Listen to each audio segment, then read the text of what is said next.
नमस्कार दोस्तों। आज मैं आपको बताने जा रही हूँ कि सावन माह में पुत्रदा एकादशी का व्रत किस दिन रखा जाएगा। इसी के साथ ही व्रत का शुभ मुहूर्त, पारण का समय, व्रत की पूजा विधि, महत्व तथा व्रत की कथा की भी जानकारी दूंगी। दोस्तों, हिंदू पंचांग के अनुसार साल में 2 बार पुत्रदा एकादशी आती है। पहली पुत्रदा एकादशी का व्रत पौष माह के शुक्ल पक्ष की एकादशी तिथि को रखा जाता है। वहीं दूसरी पुत्रदा एकादशी का व्रत सावन माह के शुक्ल पक्ष की एकादशी तिथि को रखा जाता है। सावन माह में पड़ने वाली एकादशी का बहुत अधिक महत्व होता है। इस बार पुत्रदा एकादशी का व्रत 8 अगस्त को रखा जाएगा। इस व्रत में श्री हरि विष्णु की पूजा आराधना की जाती है। मान्यता है कि श्रावण पुत्रदा एकादशी व्रत करने से वाजपेयी यज्ञ के बराबर पुण्य फल की प्राप्ति होती है। कहा जाता है कि जिन लोगों की संतान नहीं है, उन लोगों के लिए ये व्रत अति शुभ फलदायी होता है। इस दिन व्रत रखने और पूजा करने से भगवान विष्णु की विशेष कृपा प्राप्त होती है। इसके अलावा यदि संतान को किसी प्रकार का कष्ट है तो इस व्रत को रखने से सारे कष्ट दूर हो जाते हैं, संतान दीर्घायु होती है। दोस्तों, श्रावण मास के शुक्ल पक्ष की एकादशी का प्रारंभ 7 अगस्त दिन रविवार को रात 11:50 से होगा।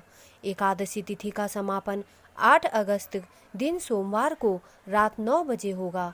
उदया तिथि के अनुसार श्रावण पुत्रदा एकादशी का व्रत 8 अगस्त दिन सोमवार को रखा जाएगा।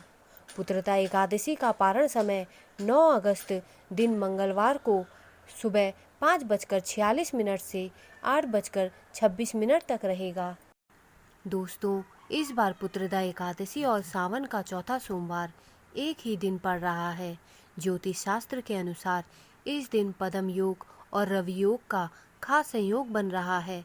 ऐसे में सावन के सोमवार व्रत के साथ एकादशी का व्रत करने से 2 गुना फल प्राप्त होगा।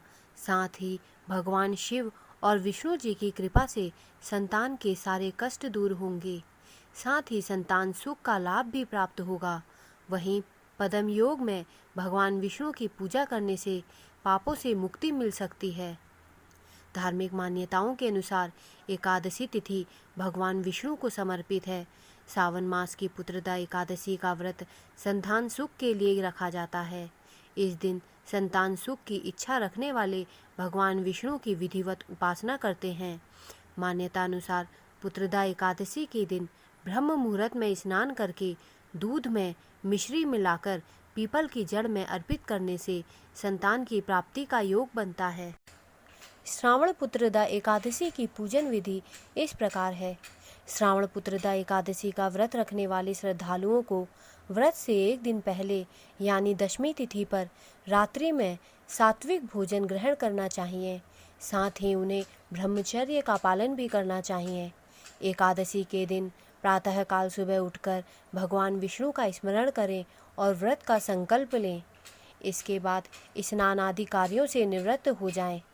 अब आप घर के मंदिर को गंगा जल से छिड़ककर शुद्ध कर लें तथा एक आसन पर पीला कपड़ा बिछाएं और भगवान विष्णु की प्रतिमा को स्थापित करें।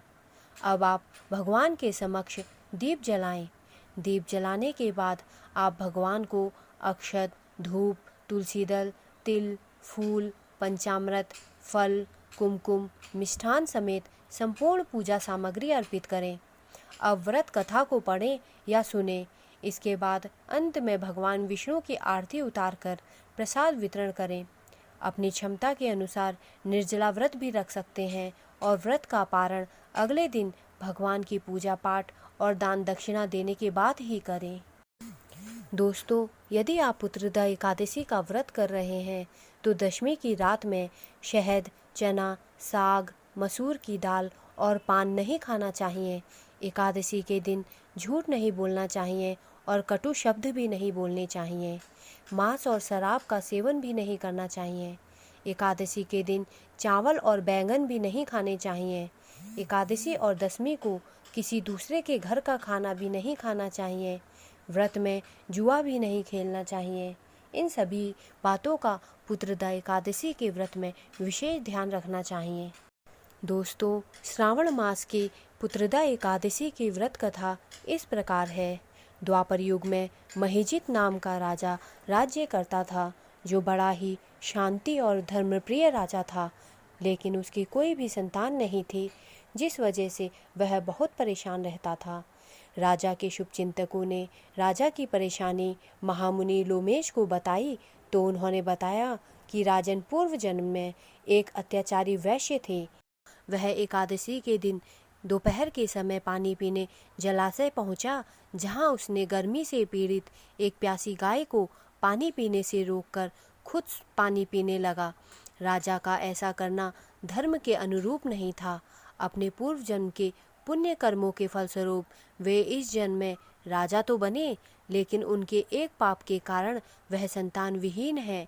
महामुनि ने बताया कि राजा के सभी शुभचिंतक अगर श्रावण शुक्ल पक्ष की एकादशी तिथि को व्रत रखें और उसका पुण्य राजा को दे दें, तो राजा को संतान रत्न की प्राप्ति हो जाएगी।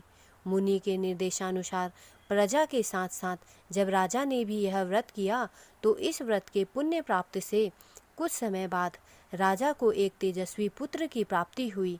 तभी से श्रावण एकादशी को श्रावण पुत्रदा एकादशी के नाम से जाना जाने लगा।